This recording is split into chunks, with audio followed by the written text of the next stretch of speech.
Sejam muito bem-vindos! Sou a professora Marta Patrícia e estarei com vocês na aula de hoje.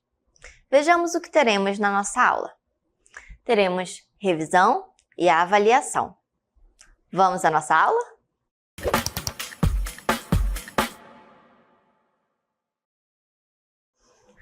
Olá! Então vamos à nossa aula de hoje. Percebam que temos aqui artistas convidados, renomados. Temos conosco hoje artistas Pablo Picasso, que nasceu em 1881 e faleceu em 1973. George Braque, nascido em 1882 e falecido em 1963. Juan Gris, nascido em 1887 e falecido em 1927. Esses três artistas vão nos trazer a compreensão de uma arte que traz uma outra aparência da própria realidade. Vamos compreender um pouco mais? Bom, representa um objeto tridimensional em um mesmo plano por meio do uso de linhas retas e formas geométricas, sem a preocupação com a aparência da realidade. Isso é o cubismo, que vai trazer para nós a compreensão de, ao mesmo tempo, trazer as formas geométricas, está nos trazendo a compreensão da própria realidade. Recordam que aqueles três artistas que vimos há pouco, eles são referências do cubismo. E assim, vamos ver que o cubismo ele pode ser dividido em dois momentos. O primeiro momento é o cubismo analítico e o segundo, o cubismo sintético. No cubismo analítico, vamos perceber que ele possui uma vertente que pode ser considerada como a primeira fase. Vejamos que a primeira fase do cubismo analítico ele iniciou em 1909 e pode ser caracterizada por decomposição de elementos, visão geral de todos os ângulos e sequência de planos sucessivos e sobrepostos, imaginando assim como um quebra-cabeça que vai sendo montado aos poucos e as peças vão ficando uma em cima da outra. Percebemos que esses elementos, quando formam ângulos diferentes, nos trazem também visões tridimensionais. Então, o cubismo ele não nos traz uma visão apenas plana. Ele vai nos mostrar a compreensão por outras perspectivas daquele objeto, normalmente refletindo e representando a própria realidade. Logo mais, vamos chegar na segunda fase, que a segunda fase passa a ser o cubismo sintético e que começa em 1911, sendo identificado pelas características de reconstruir a figura, elementos como metais, vidros, madeira e colagem sendo utilizados e trazendo assim a textura, sensações. Dessa forma, vamos perceber que o cubismo, na segunda fase, ele não apenas vai ser utilizando pinturas, telas, mas sim vários materiais que vão trazer um volume, textura, e assim vamos ter uma profundidade diferente, sensação tátil diferente para aquela obra. Algumas características podem ser consideradas gerais desse movimento. Mesmo ele sendo dividido em duas fases, temos as características gerais do cubismo, que podem ser vistas como a geometrização das formas e volumes, sensação de pintura escultórica, não representa a estrutura dos corpos ou objetos e tenta passar as três dimensões numa superfície plana, visão simultânea de um objeto a partir de diversos ângulos. Percebam como falamos há pouco, a questão dessa tridimensionalidade, de trazer esse objeto da realidade e também a questão das sensações. Quando falamos dessas características, vamos perceber também que ocorre aqui uma sequência de formas, de linhas, que não vão ser dentro de um padrão. Aqui o cubismo ele vai romper com esses padrões de linhas, utilizando muitas formas geométricas para trazer esse volume à obra. E dessa forma, percebendo que vai ser uma sensação como se fosse esse mosaico que vai se transformando em uma coisa meio escultórica. Logo mais, vamos chegando ao surrealismo, onde vamos ter alguns artistas. Vejam aqui esses 4 artistas que são referências nesse movimento. Temos Salvador Dalí, Juan Miró, René Magritte e Georges Chirico.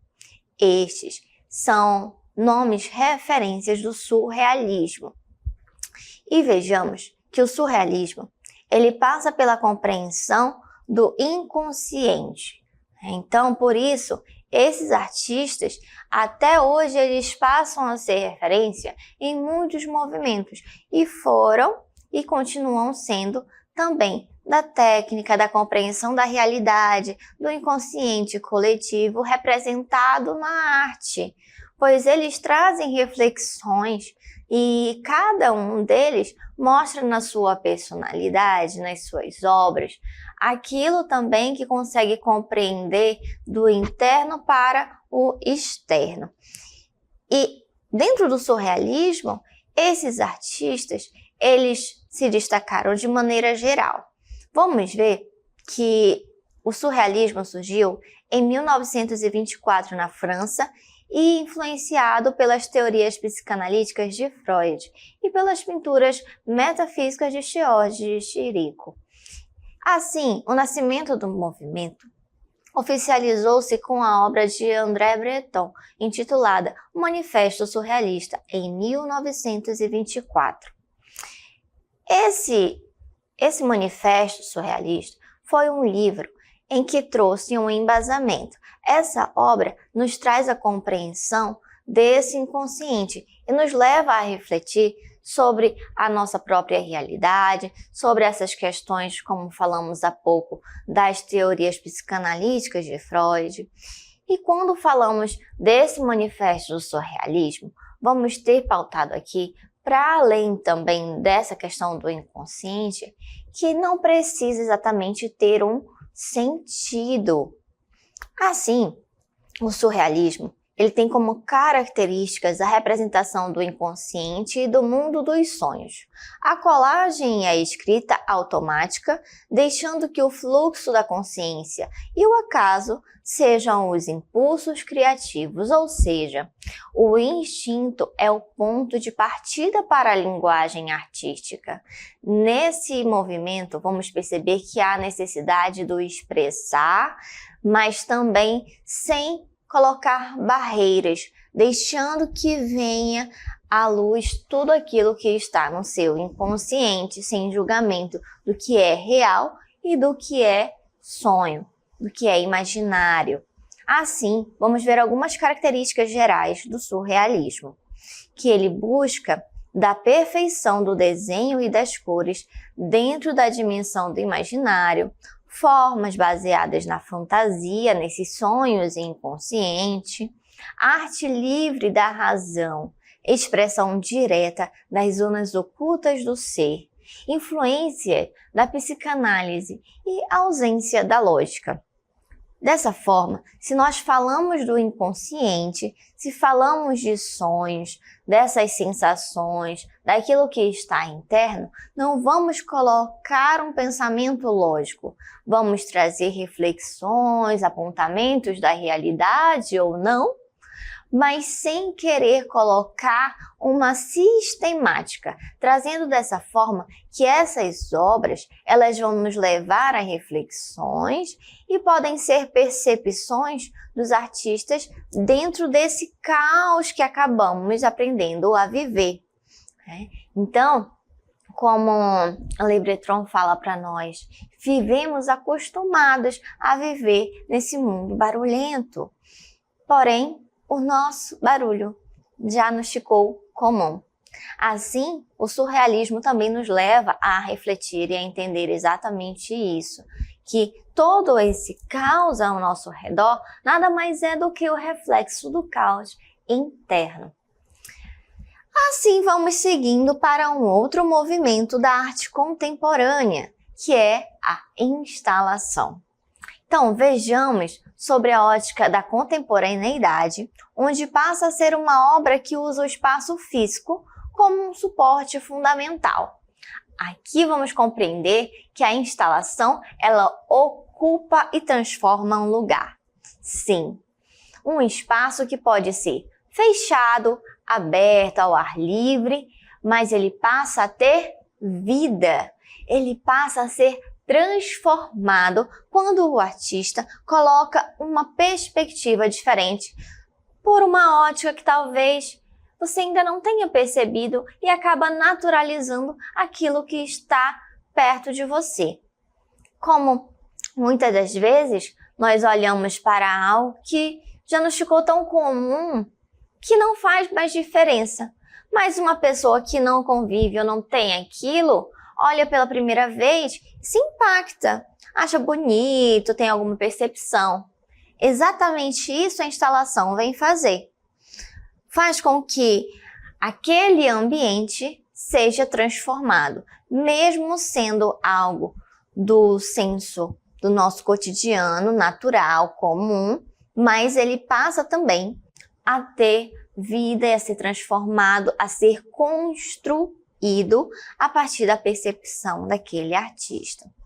Algumas características da instalação podem ser percebidas, como o caráter efêmero, obras tridimensionais, relação da obra com o espaço multimídia, essa linguagem com o uso das tecnologias, obras interativas, obras em grande formato de interação com o público. Por quê? Aqui, lembra que é a ocupação do espaço?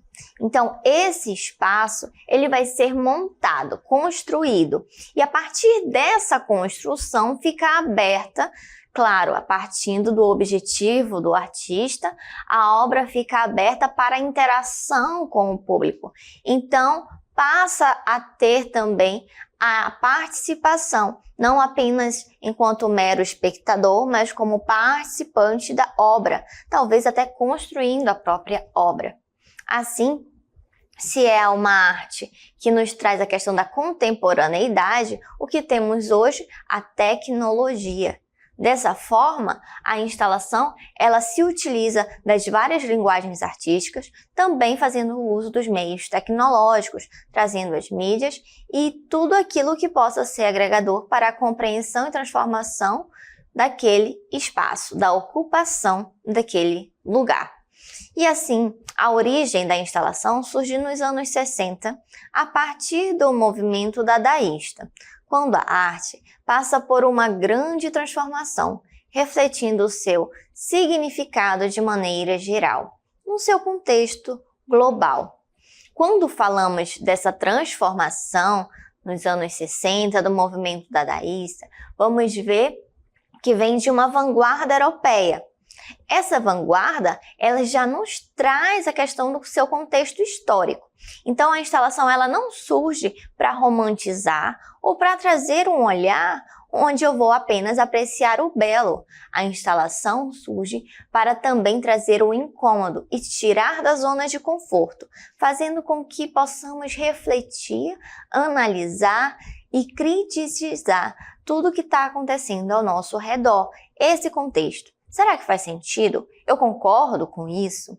Assim, vamos perceber também que a instalação é um tipo de obra que usa o espaço e uma linguagem que necessita da inferência da plateia, sendo vista como um tipo de arte contemporânea que pode ser montada em museus, galeria, ao ar livre e qualquer outro espaço.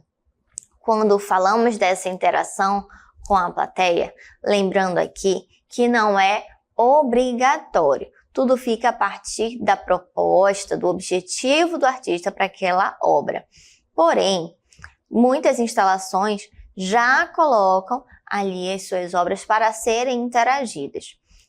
Dentro da arte contemporânea, temos como se fossem guarda-chuvas. É um grande guarda-chuva que possui várias subcategorias.